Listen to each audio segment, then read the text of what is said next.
Tiena Koulibaly a 39 ans. Il est agent au ministère de l'Équipement et de l'Entretien routier. Depuis près de 4 ans, c'est lui le chef du service informatique. Tiena perd l'usage de son bras gauche au cours d'un accident lors de son enfance. Une situation qu'il se hâte de surmonter. Il faut dire qu'au début, il y a eu des difficultés parce que j'étais bouché de nature.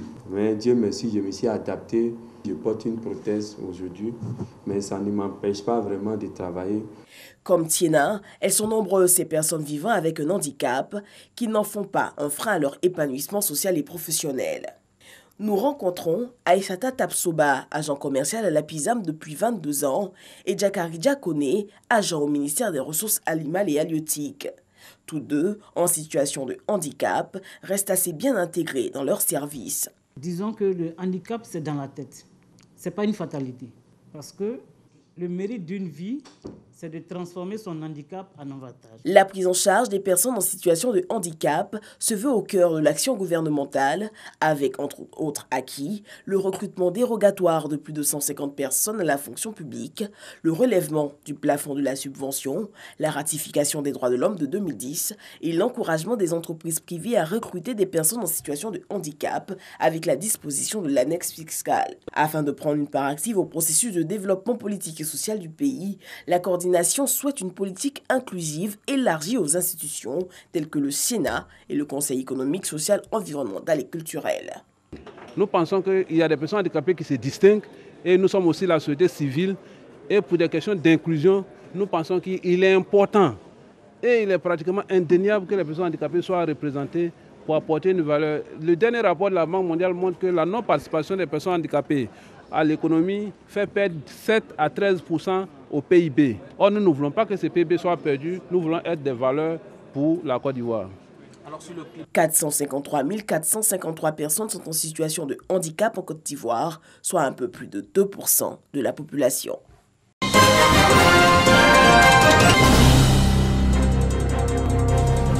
Ils sont au nombre de 46 auditeurs à recevoir leur diplôme de fin de formation au programme GPE, Gestion de la politique économique à l'Université Félix Houphouët-Boigny de Cocody. Ces cadres des hautes études en gestion des politiques économiques sont aptes à servir leur nation en participant à la bonne gouvernance de la comptabilité publique. Pour les formateurs, ils devront être des modèles. Ils sont d'abord des gens qui sont en activité, qui viennent se recapitaliser en réalité. Donc, ils ne vont pas découvrir l'entreprise. Mais cependant, on les récapitalise au sens où il y a des choses qui changent systématiquement dans le contexte environnemental. Il faut vraiment qu'ils travaillent consciencieusement et soient les ambassadeurs. Vous voyez l'hymne qu'ils ont chanté, là, voilà. Les valeurs du programme GPE, l'excellence, l'humilité, la disponibilité, le travail bien fait. 12 mois de formation intense, à l'issue de laquelle les diplômés se disent prêts à répondre aux aspirations de leurs entreprises et services publics.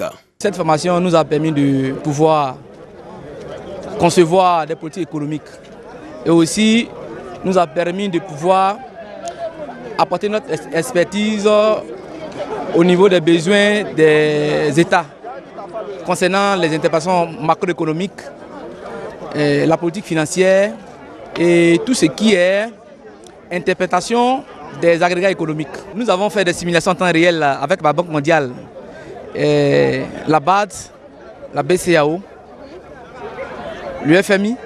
Et ce qui m'a particulièrement marqué vraiment au cours de cette formation, c'est cet aspect de travail en équipe. Il faut dire qu'au GPE, au-delà des réussites individuelles, ce qui est vraiment un aspect important qui est mis en avant au GPE Abidjan, c'est vraiment le travail en équipe. Il faudrait que nos différents États puissent envoyer les cadres pour ce renforcement des capacités.